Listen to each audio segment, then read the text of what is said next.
I don't think people really tune in to see our camera the camera angle. I think they tune in to see all the dust on my shirt. No, they don't want it on your side. My glaring forehead. Whoa! I should have some powder or something. We need like makeup. There you go. I don't think that's gonna jive, sir. Okay. Feeling fat today. Good thing I got birthday cake liquor in front of me. All right. How much time we got here, Chris? Okay, so Looks like a minute. I can't see anything today. I don't know what the we deal do. We is. have right around a minute. Yeah. Good. Okay. You think Ike and the lads are done? I can only expect that they are. You think they figured out the cannoli, Conundrum. homogenized cannoli churroli? Churrosi. Yeah. It's not a thing. All right. How do they get so much flavor in these? Yeah, I don't There's know. nothing in Is it. that the? Zero There's one that I calories, caffeine free, no sodium. I'm like, there's got to be something going on with this stuff. All right, let's do this. Hey, everybody, this is Matt. We're at Texas Toast Guitars. Thanks for tuning into our 1 hour slot of primetime guitar. We are Lucky Pierre right in the middle of Flipside Music, the great American guitar store, and Dylan Talks Tone, the great American tone talker. And welcome to a very special episode. That's Today right. is Matt's 40th birthday. That's right. It sure is. Thank you. Yes, thank you for all of the birthday wishes, you guys. That is very kind of you. I can't. Here's the deal. Oh, let me lay it on me. Huh? You are approximately 10 months younger than me. Yeah. Wait until all the things that you learn Uh-huh. over the next 10 months. I know, right? It's going to be. You're going to be floored. Once I get caught up to where you are, I'm going to be like, exactly. dang. I'll be another 10 months ahead. I know. You're always going to be ahead. Because Of I me. can't even explain I know. the magic that is 52. That is 52. That's Yeah. right. It's a wonderland. Yeah. You know what it is? What? It's amazing. It's amazing. Yeah. All right. I'm going to have some birthday cake stuff here. And today we want to talk about, we're actually switching up the format of our 1 hour slot, Chris. And do you know what I mean when I say that? I do. Okay. Why don't I drink some of this birthday cake liquid and you tell everybody what you think? You don't want it to just be two jerks talking on camera for an hour anymore. You want it to be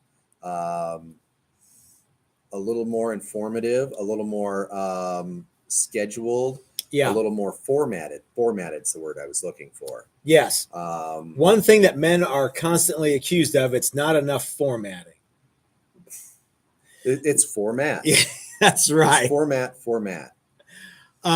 So yeah, I think that if we have all of our live streams when that have a direction seem to go better, and we're losing viewers on the live streams. Okay. So let's try to, let's try to focus Straighten in. up. Yeah, let's straighten up and fly right, and let's laser beam focus as much as you and I are capable of laser beam focus. Yeah. But what I really want to know is I want to know, I can't speak for Chris, but I want to know what you guys think. So I'm going to have to read a lot more comments than I normally do. But first, let's take a super chat from Brian Duncan. Happy birthday, Matt. Nice haircut, Chris. God bless you, Brian. That is very, very kind of you. And Chris does have a. There's not too many options anymore on haircuts. Yeah. That's kind of an uptown fade. It kind of is an uptown. Yeah. I think more West Coast fade. It's yeah, uptown fade, West Coast. Definitely not downtown Yeah. fade. Yeah. Let's see. So yeah. So we have been talking a lot about Stratocasters in the last 3 days. Why is that? Well, because for one thing, Steve brought over some really excellent strats. And we're like, these are really cool. Yes. I'd maybe like to put this together. Yeah.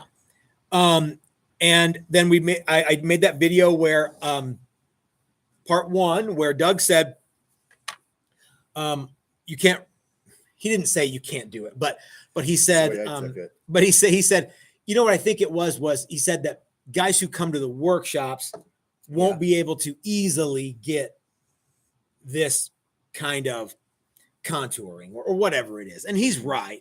But I took that to mean this is a cool video idea. Mm-hmm. So, and I put Doug on there because I like Doug a lot and I wanted to, give him, Doc, thank you. Thank you so much for the Metric Beer Fund. God bless you, sir. Lots of Super Strat fanboys out there, including NSJ Guitars and Brian Duncan. You are 100% right. Way to get rid of the spam sex bots or whatever they are. So spam sex bots? There were for one or two things. Oh, okay. So guys, this is something that we want to get a little more interaction from y'all. So put something like a bunch of asterisks or a bunch of question marks or something that might stand, make your comment stand out, because I'm talking to Chris and I'm talking to you, and I'm not looking at my the little chat feed here. Yeah. So give us something to latch on to. I'm on to. Now we're not going to get to the bottom of anything in 1 hour. We know that, right? Correct. But really, what's so good about strats? What's so bad about strats? Let's take a quick super chat from Van Shank Guitars. Happy birthday, man. Here's a bit more metric money for the beer fund. Thank you so much, my friend. That's very kind of you. The lightweight one piece alder bodies are nice. You don't see that often, but Steve and I have found a good start. That is good to know. Yeah, Steve has got some excellent lumber. Mm-hmm. But let's talk a little bit about let's take a super chat from Rick B. Thank you so much, Rick. I would love to have that beer with you when you get out here. K Sharp 10. I will be curious to see Matt does on the roundovers and forearm belly cut on the Stratocaster body. Well, we are actually going to film that video tomorrow. We are. Uh-huh. And we also happen to know how some people do it.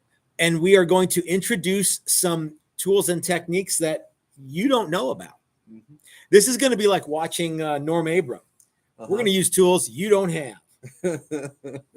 One of the funny things about this is you traditionally could give two rips about vintage contours.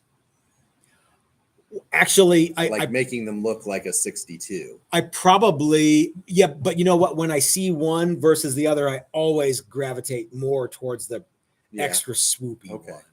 Yeah, but I know in the past we've made Strat bodies, and it's like, there they are. Yeah, there they are. Yeah, have a good time. Yeah, we're not making Fenders, we're making Texas Toast. That's true. Let's take a super chat from Dan, who says, and some more metric beer money. Thank you, Dan. That's very good of you.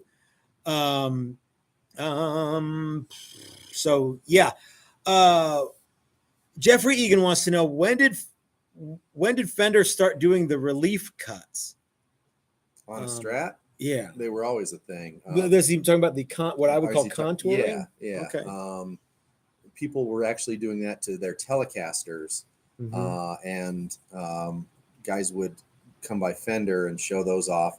And when it came time to start building the Strat, he actually asked a bunch of players what they would like. And several guys, a guy named Rex Gallion and a guy named Bill Carson, notably, said it should fit like a shirt. You want it to, because it's a solid body guitar. It's not, there's no real sound coming out of it. You can make it fit different. It doesn't have to be like an acoustic guitar all squared off. You can make it so they started hacking at stuff. And, that's where they ended up. So from the very beginning, and I think the earliest ones had huge contours in them, and they gradually got smaller and smaller over the years. Why do you suppose that is? Just workforce speed. I think, hey, that's a great looking contour. Here's another 200 bodies get to it. Good enough. So I think so. So one of the neat things about the Strat is, really any Fender, is how producible they are, especially with the tools and techniques they had back in the 50s. If you have a big CNC machine, things are different. I'm not going to say easier, but they're different. Yeah. I mean, one of the not easy things about a CNC machine is making that payment on a $200,000 rig. So yeah. Let's take a super chat from Doug, who says, "Have a drink on me." And Doug, I will. Sentinello. Yep. Hey, Doug. Ideas. How about sourcing, comparing bridges, tuners, fret, wire types, string types? That's what we want to know, Doug, is we want to know what you guys think a Strat should have, what you think makes a Strat, and when does it stop being a Strat? When does it start to become some other thing? What does it have to have? What is a non-starter? We talked about this, you and I, Chris. Everybody wants the vintage stuff until they don't. Yes.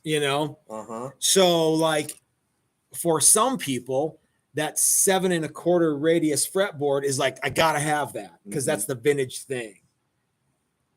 Other people will say, no, I don't want that. I want a 12-inch or 9 1/2 or conical radius or whatever it is. Yeah. At which point does that, if vintage guitars are so neat, what components are cool and what are not? Or let's take it one step further. I'm all ears. How many guys want a 3-way switch in a Strat?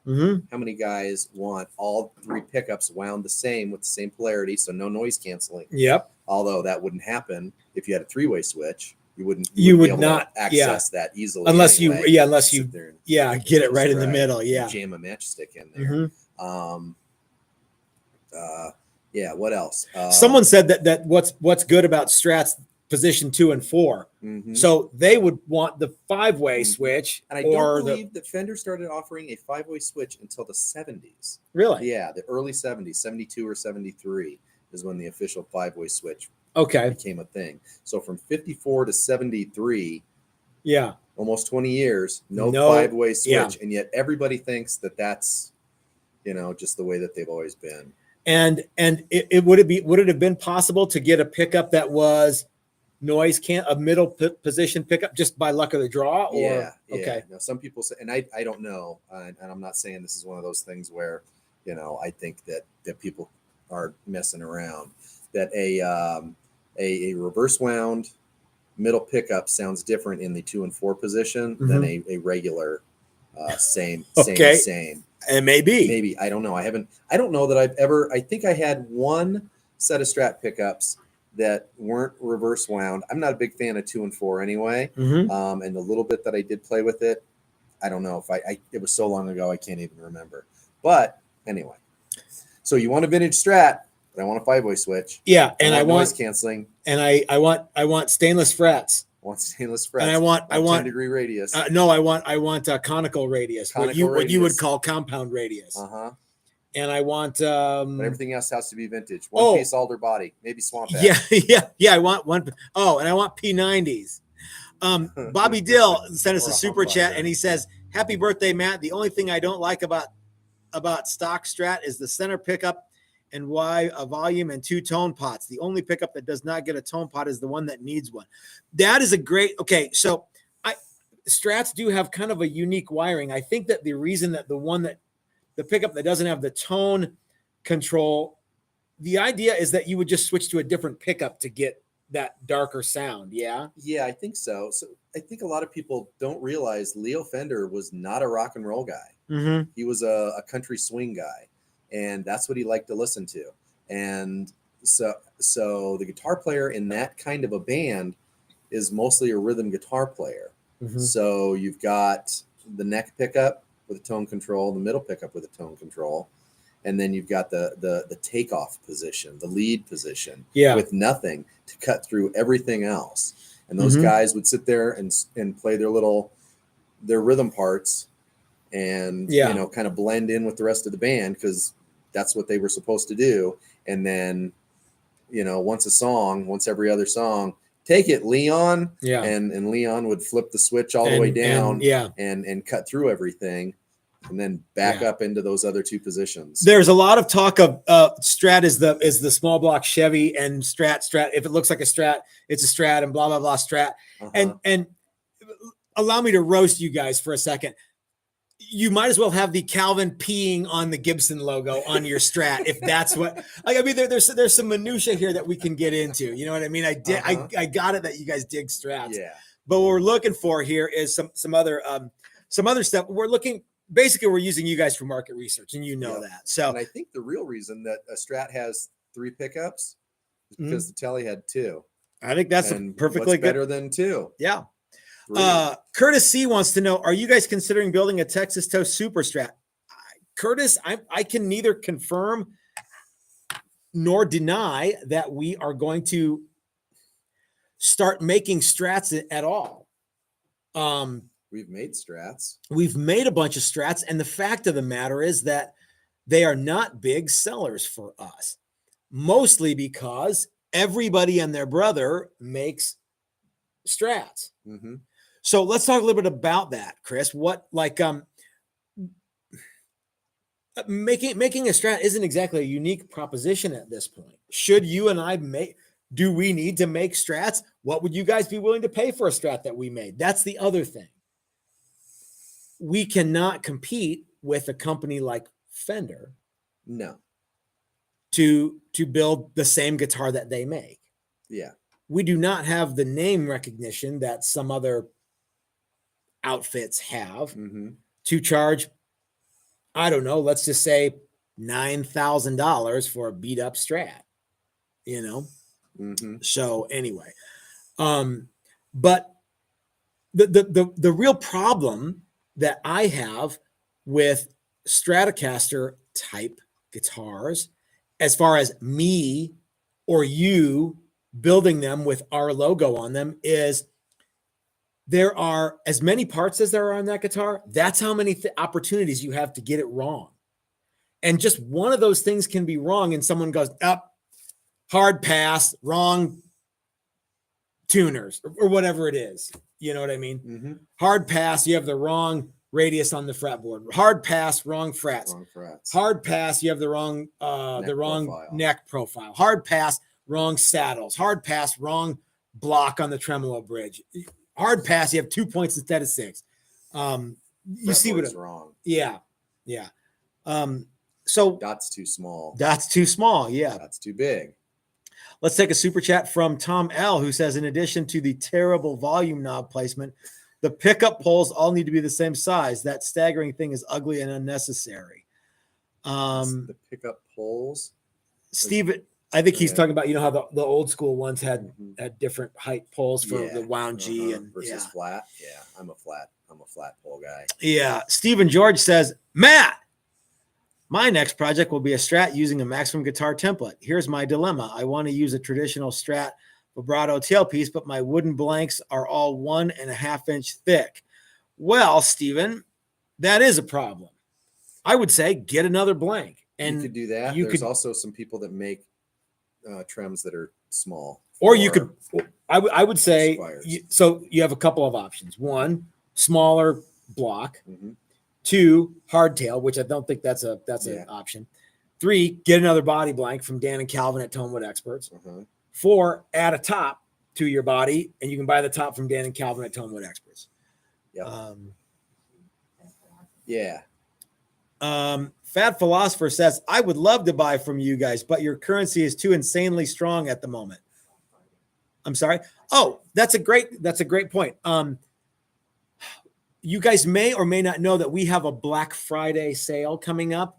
We have one Strat, and it is left-handed, and it is a super Strat. But we do have a mega awesome Black Friday sale coming. I was thinking about it today, Chris. That's next Friday? I know, yeah. What do you think about this? What do you think about opening up the Black Friday deals to Patreon members a day in advance? That sounds like a fine idea. I think so too. Okay. Thursday after Turkey. Yeah, so you get like a dozen extra TAT, hours of Black yeah. Friday. Okay. All right. Might be worth joining Patreon just for that. Rotbox says those a-holes should just buy an actual Strat. And there's a lot to be said for just buying up the thing that says Fender if you want a Fender. Yeah, well, and that's part of the deal. Is Fender's pretty much got the Strat thing covered. Mm-hmm. Virtually any price point, they got a Strat. Yeah. So yeah, if we build them, what can we bring to the party? Fat Philosopher says that he is a lefty.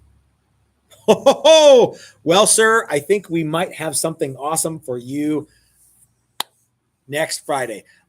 It is not on the homepage right now. It is not up on the thing, but Nope. Let me know if you're interested in that. So, Chris, let's talk a little bit about what's good about the Strat from a production, not sonically, because we all know what a Strat sounds like, but what's good from a manufacturing perspective on a Strat? What is good? Well, everything is round.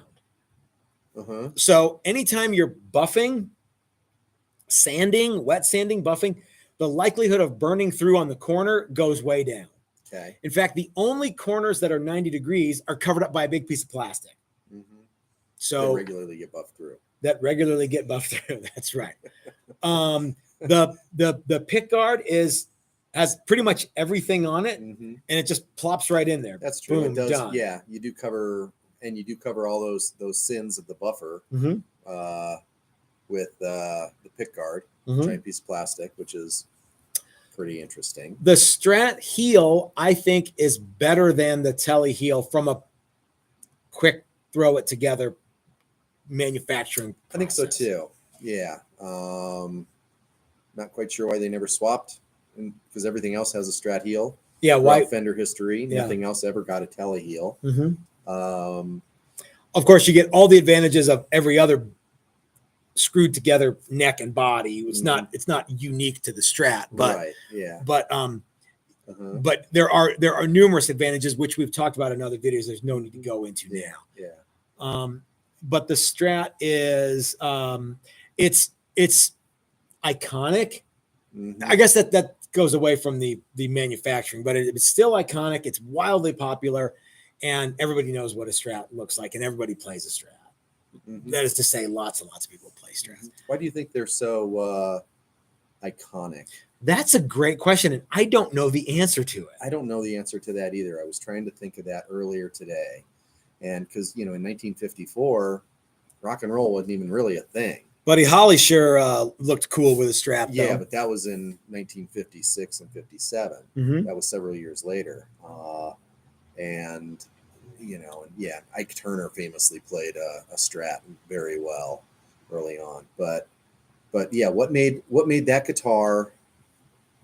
And I know there were lots of guys that were still buying Teles, Mhm. but what made that guitar more popular and cooler, and continue to be cooler? And why? Then take off like crazy, because from what I understand, there was a point where Fender was considering not making the Stratocaster anymore because sales had dropped off. Was the original idea to not make the Telecaster after they made the Strat Yeah, too? they kept selling. Okay. Yeah. Leo Fender thought that they would have quote unquote the Fender guitar. Okay. As far as the upper end model, not student stuff. Yeah. And yeah, he thought the Tele would just sort of fade away, and that It's funny turned out because to not happen. because of all the great notions that Leo Fender is credited with. Mm-hmm. And I'm being very careful with the way I Mhm. choose these words. He was wrong an awful lot. He was wrong an awful lot. I mean, you can't a whole gob of probables. You just can't get it right every time, though. Right. Like the solid state amp is going to put us out of business. Mhm. Or you know where it's at? Tube power amps and solid state preamps. That's like all of that stuff was Yep. Yeah. People want more switches. more switch. No, they don't. People want a mute. Okay, No, they what's wrong about Strats from a manufacturing From a manufacturing perspective? standpoint, versus the Telly, the predecessor, it's a lot more work. When you're doing it with the tools and techniques that they had back in the old days, Mm-hmm.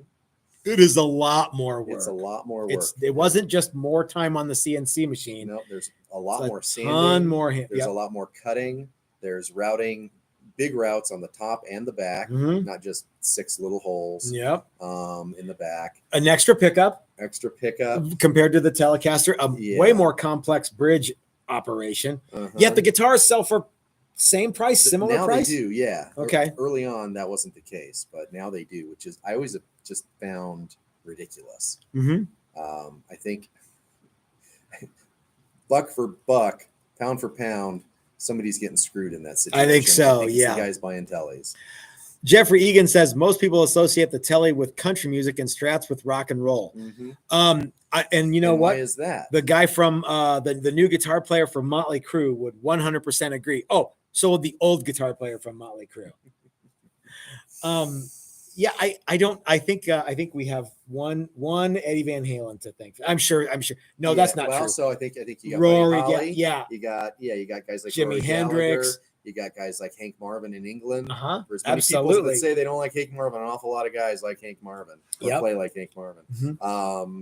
You've got George Harrison played a Strat for a little while. Mm-hmm. Eric Clapton. Of course. Apparently I was Eric like Clapton is the whole problem with this. Aaron Claflin is Aaron Claflin. Yeah, he was the one that all of a sudden Strats were a thing. That Jimmy guy, I forget his last name. Yeah, that guy. I've never been. In fact, I think it stacks. I think this guy like that guy like and it just there was a bunch of keeps going trading between all those guys too. Oh, as far as instruments, yeah,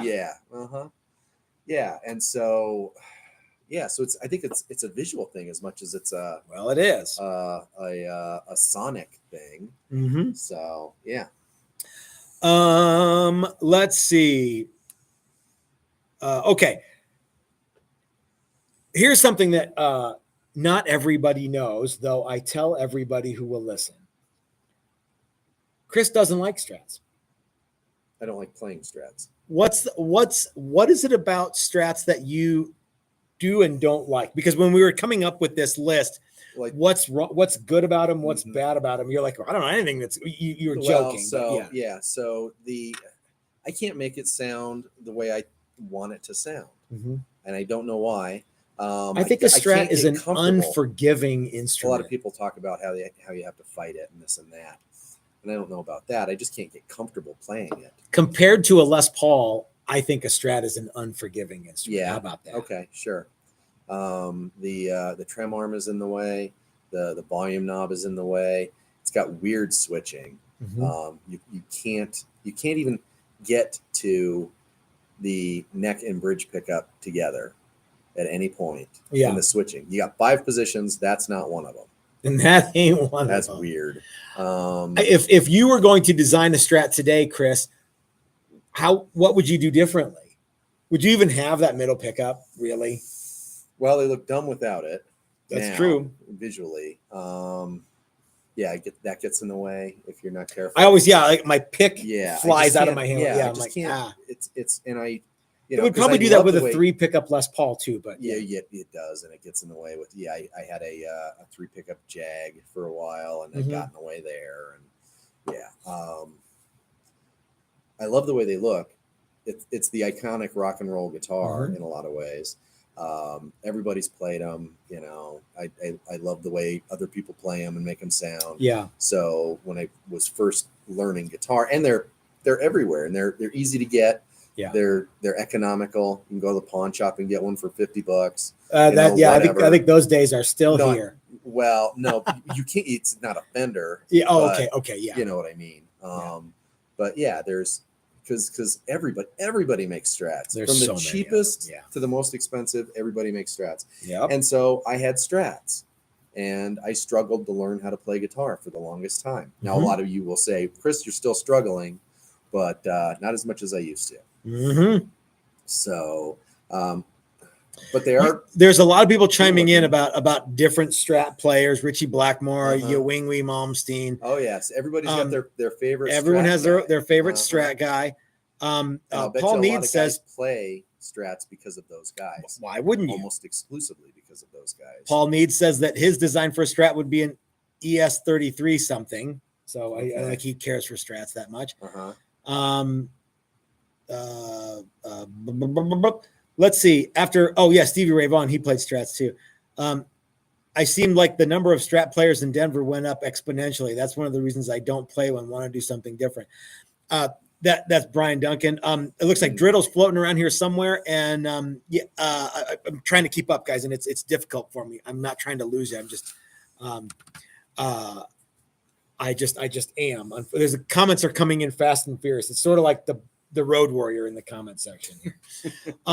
Dylan says that the perfect Strat is a PRS.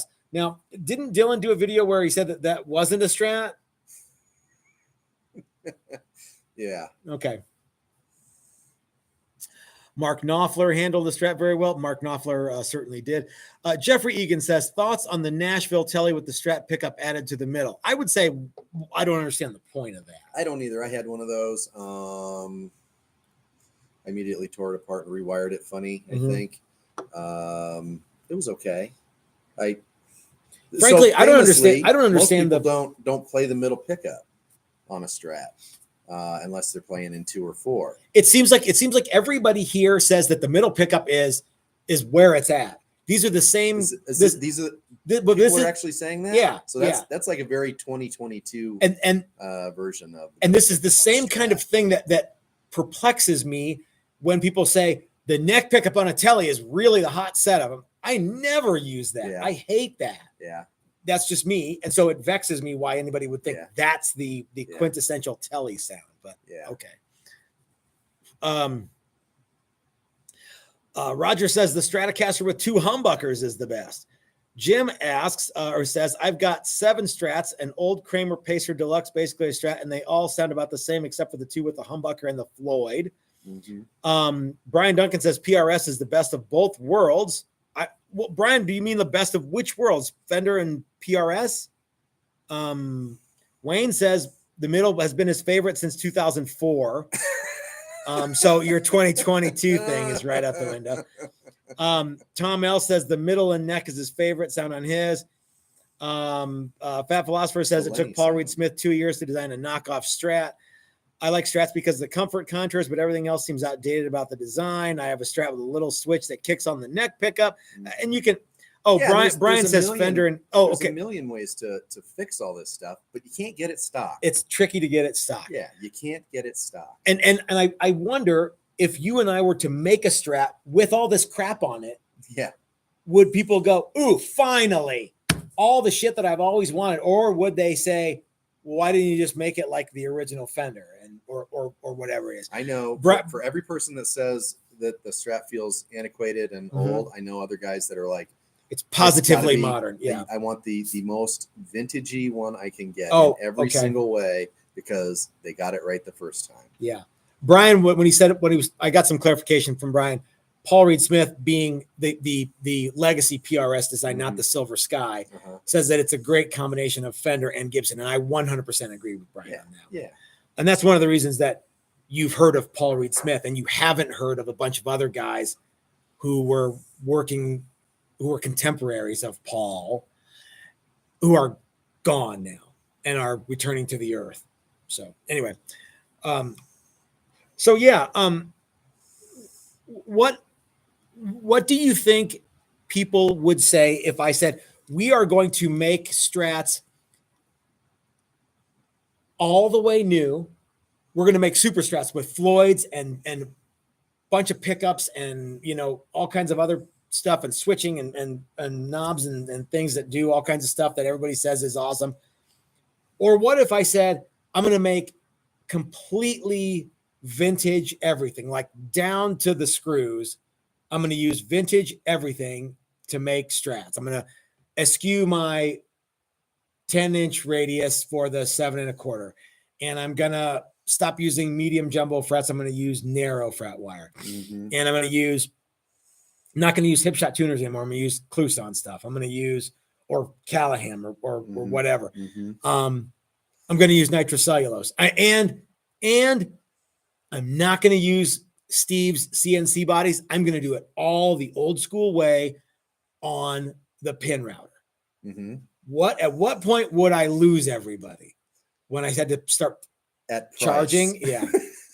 Yeah. Everybody would be all for that, I think, or a lot of people would be all for that until they found out the price.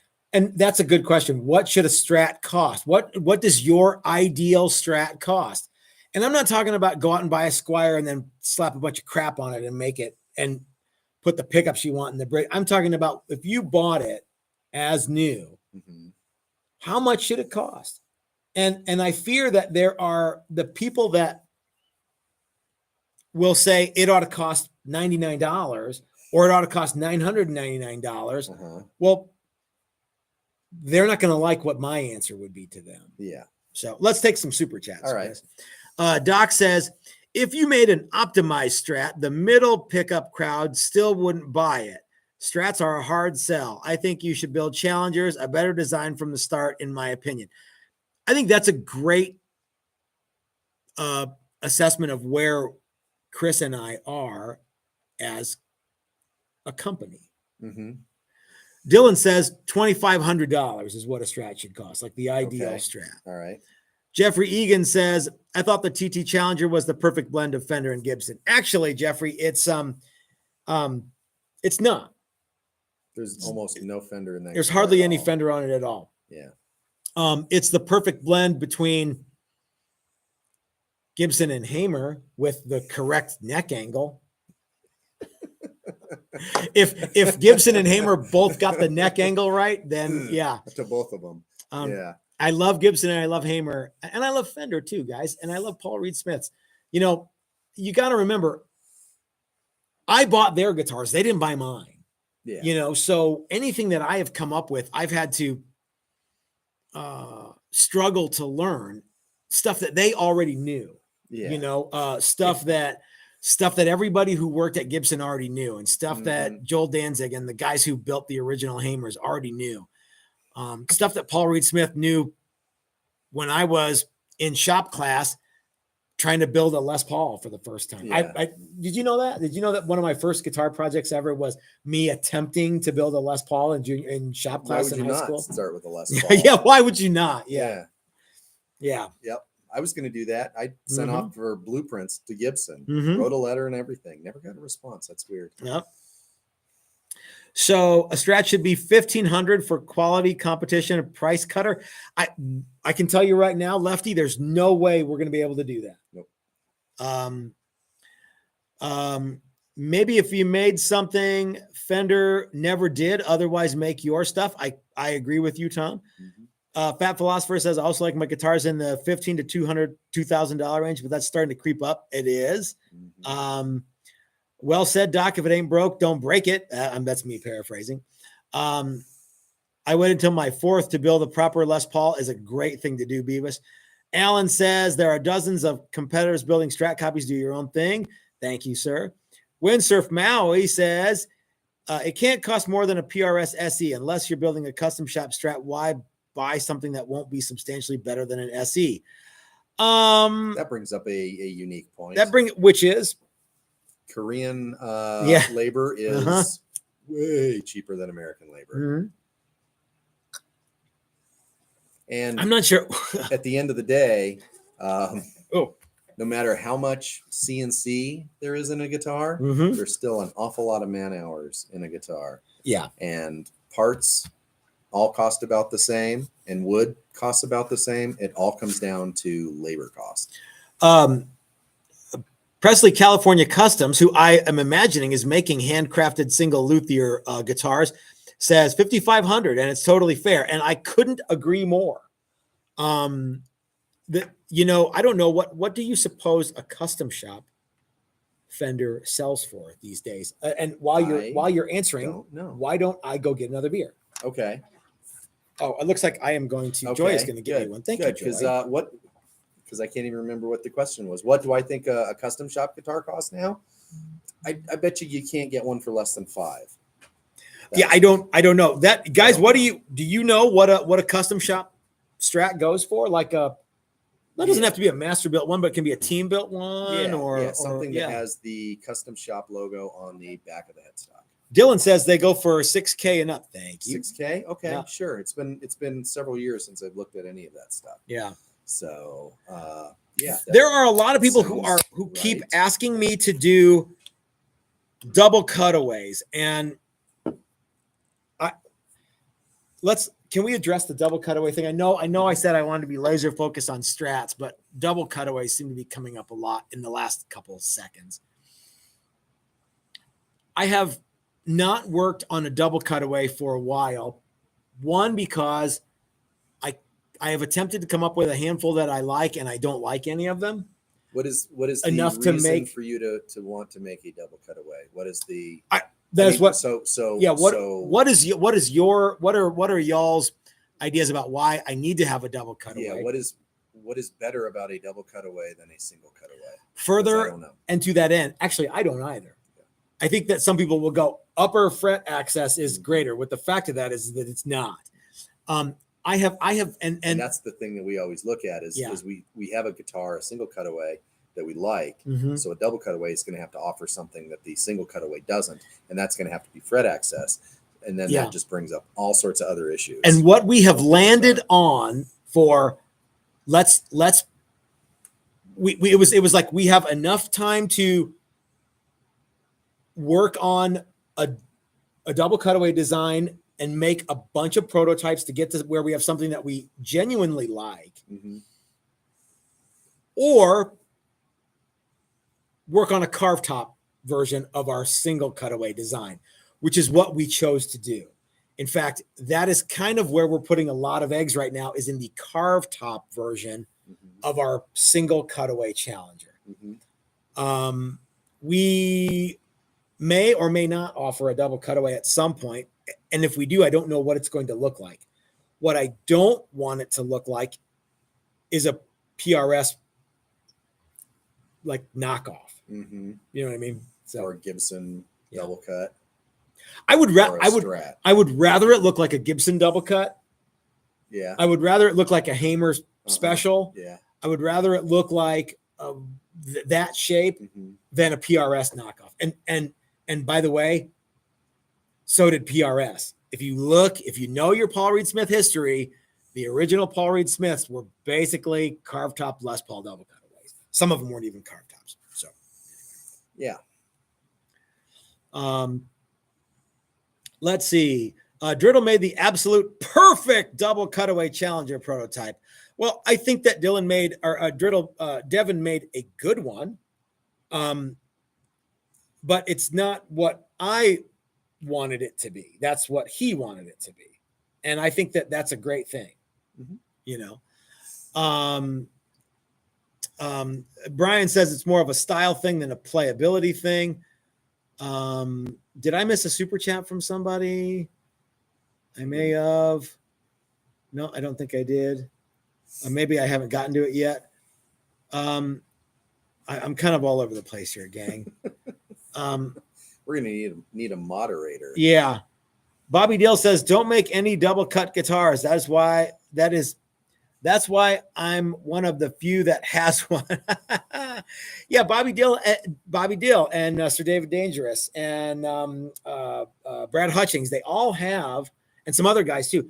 I think Ryan might have one. They all have some double cutaway prototypes that we've made. Some of them I like better than others, and some I don't like at all. And I'm not going to tell you guys which ones are which. There you go. But yeah. Yeah. Buy the bodies unfinished from Warmoth and focus your talents on high quality custom finishes. That's absolutely the last thing I want to do. Chris and I have been talking about this a lot today, Windsurf Maui. We do not want to go into the paint business. Yeah, we don't have a production paint department. Yeah. That could handle that kind of a thing. So, and remember, it's Chris and myself, and for a little bit longer, Brandon. Once it is, and one day soon, probably we will go back to just you and me. Yeah. And we can spend 40 to 60 hours a week painting other people's guitars to make a guitar that looks like something you can already get. Or we can make our guitars the guitar that we want to make and the hill that we want to die on. Now, never fear. For those of you who like Strats, we've got you covered. Don't we, Chris? We do. We have some ideas. We have some good ideas. We have a bunch of workshops where you can come to here. You can come to our shop, spend a week with us, build your dream Strat or your dream Telly or whatever else you want to make. We have so many workshops.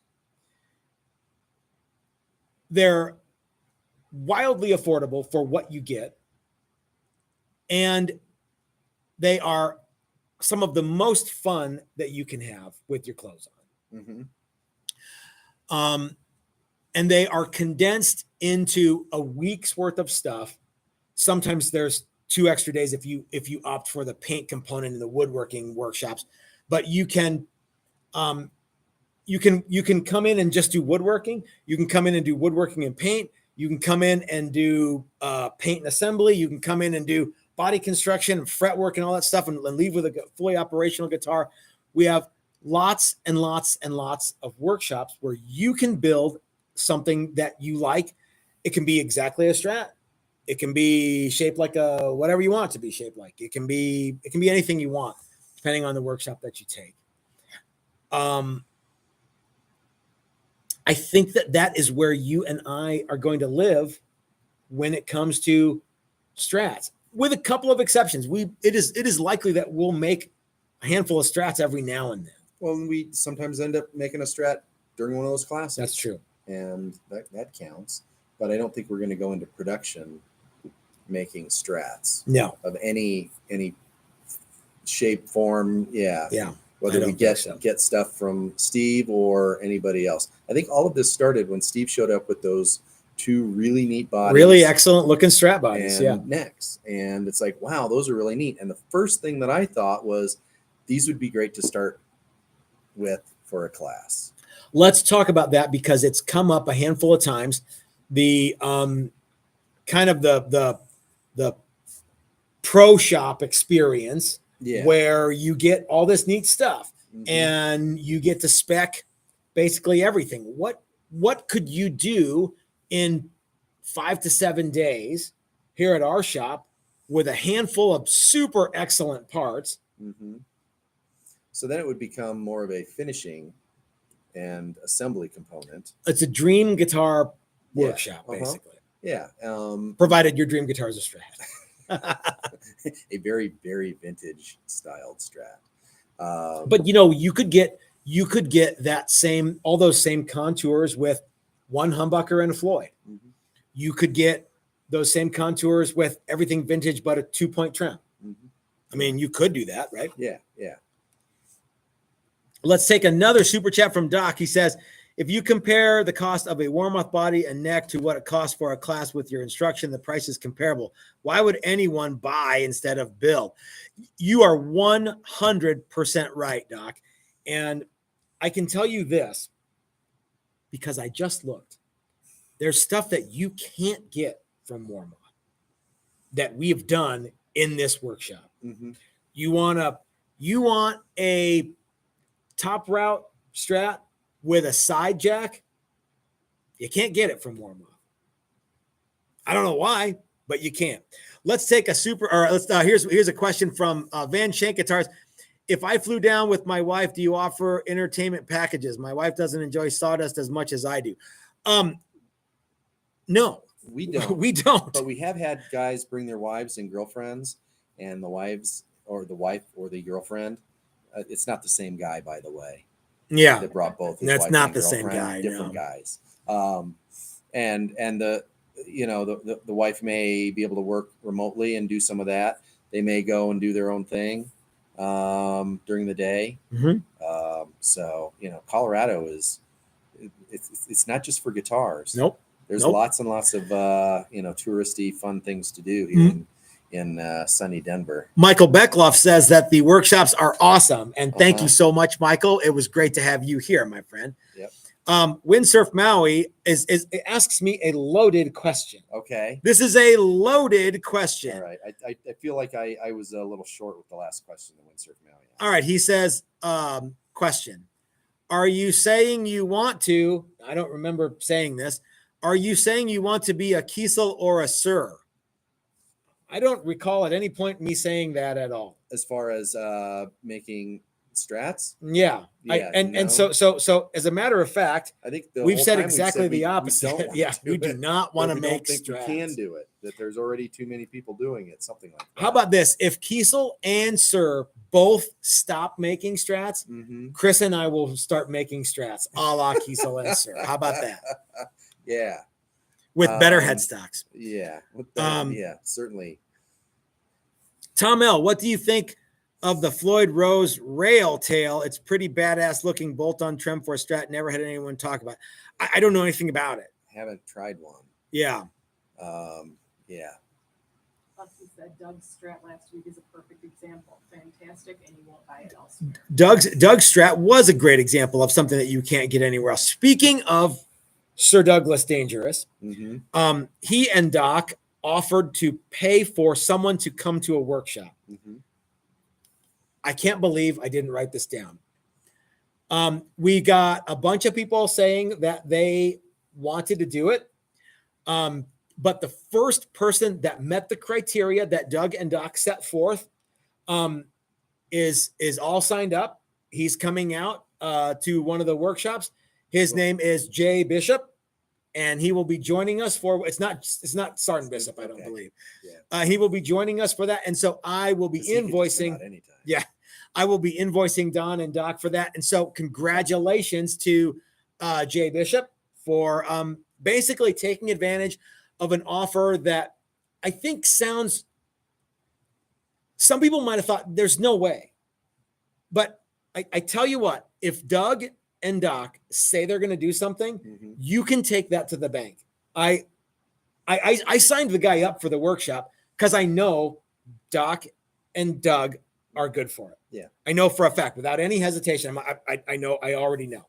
So yeah. That's so thank you to Doug and to Don, Doc, for making it possible for someone to come out and build a cool guitar with us. Yep. So very excellent. Okay. Okie dokie. Yeah. So anyway, we were talking about the kind of a Stratocaster nerd out kind of a class. Yes, I think that the nerd out class would be what is the nerd out workshop as you see it, Chris? Well, so the way I see it, the first thing that popped into my brain, because he brought two very, very vintage looking bodies and necks, and it would be just to build a very, very vintage styled Stratocaster. Pick guard, three single coils, maybe a Dylan component. We could have a pickup winding component. Yeah. Vintage hardware, vintage, and just sort of, rally around that. Here was something I was thinking of.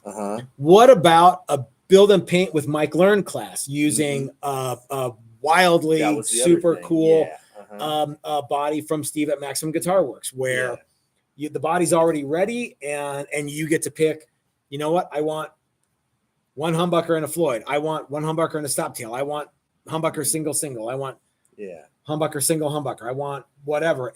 And you do something that Mike and I have been working on, which is I don't know if you guys know this. There are a handful of people who are what would you call it? That are not qualified, but a handful of people who are certified to do Big Daddy Roth, Rat Fink stuff. From what I understand, one of four. Mike is one of them. He can actually draw a real Rat Fink. Yep. Now I'm not saying that. Mouse Fink. Yeah, I'm not saying other people can't do it. Right. But Mike is actually money doing it. Yeah, Mike is a guy who can do that. And so I'm like, aha, what if we did airbrush with Mike Learn Strat Fink? And it's basically the ultimate Strat with your, crazy custom airbrush work, just like all the other Mike Learn paint jobs that we've done, where you get this super awesome guitar, you get an airbrush, you get to do all the paint work, and you get to make this really neat thing. I think that would be really fun. Yeah, that would be a fun class too. Yep. By the way, Mike's on board. So yeah. Yep. All right. So so let us know if either of those classes strikes a fancy, Mm-hmm. and we can make it happen. One of the things that's kind of neat about all of this, there's some give and take. The bodies are done. Bodies are done. So that gives you a chance to nerd out more on some of the other stuff, because 5 days isn't a lot of time, and so you have to rush paint, or you have to rush this, or you can't spend. I mean, if you had an extra day to give to setup, Yep. or an extra day to give to paint, Mm-hmm. or whatever it is, that would be, or hanging out in Colorado, not doing any guitar stuff. Yeah. Those are all things that we could do with this kind of a thing. Yeah. So, and not everybody wants to come out and spend a week from 9 to 5 in sawdust, or from 9 to No. 5 in just in the shop. Maybe a 9 to 3 kind of a thing.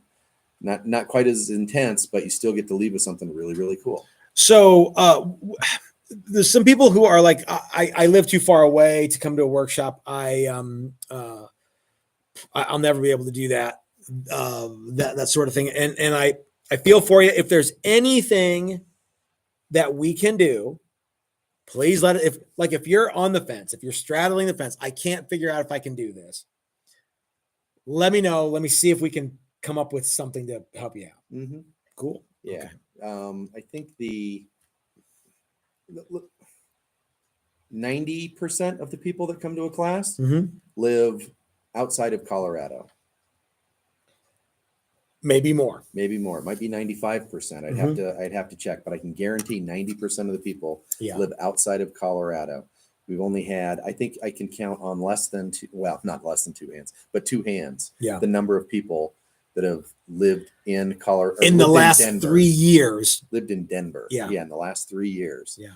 Out of 100 and some people that have come out to classes. So if you need a ride from the airport, let us know. If you need Yeah. some parts, you need some help getting that stuff, let us know. Yeah. You need, if you want to hang out and you need some help doing some of this stuff, let us know. Mm-hmm. Anyone who's been to one of these workshops knows that fun is what we're here to do.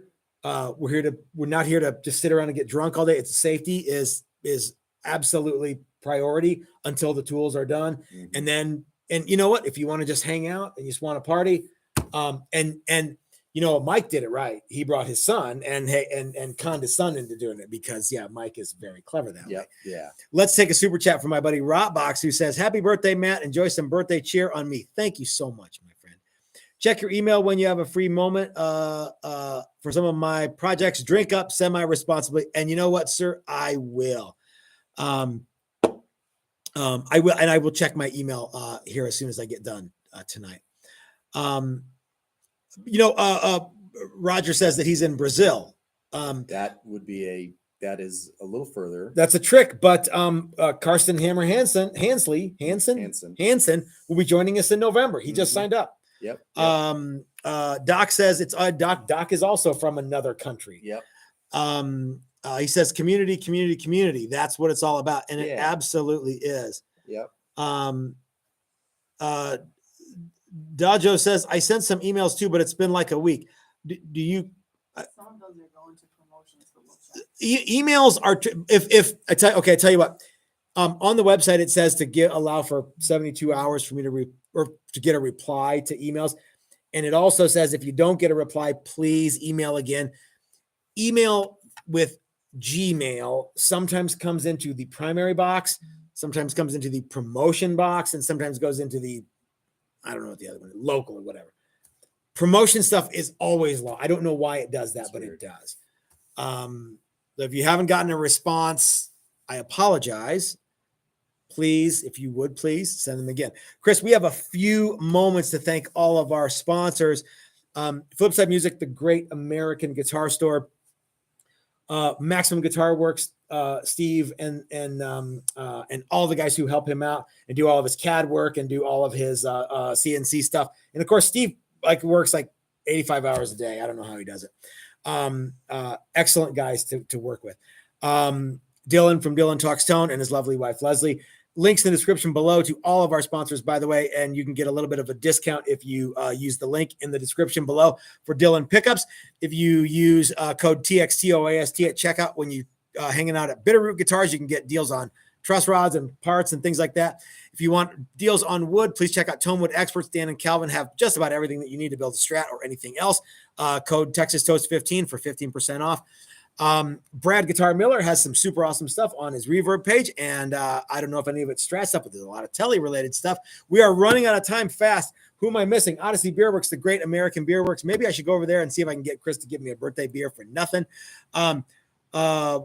That would be my question. How is flying with a guitar? I don't know. It depends on who you are and what you're doing. Yeah. It depends on the airline. Some of them are good. Some of them aren't friendly at all. Some are less friendly. Yeah. So guys, I urge you to check out Dylan. He's going to wrap up Primetime Guitar Live tonight, and check him out. And thank you for all the birthday wishes, guys. We may or may not have anything to show off tomorrow. I don't think we have anything to reveal. Doesn't mean we're not going to do a show. How about that? Yeah, we might do something sort of short. Maybe we'll show off where we are with the deluxes. Yeah, we okay. can do that. That'd be fun. All right, guys. Thanks for hanging out with us. We'll see you tomorrow. Thanks for the birthday wishes. Check out Dylan at Dylan Talks Tone for the final hour of Primetime Guitar. We'll see you next time, guys.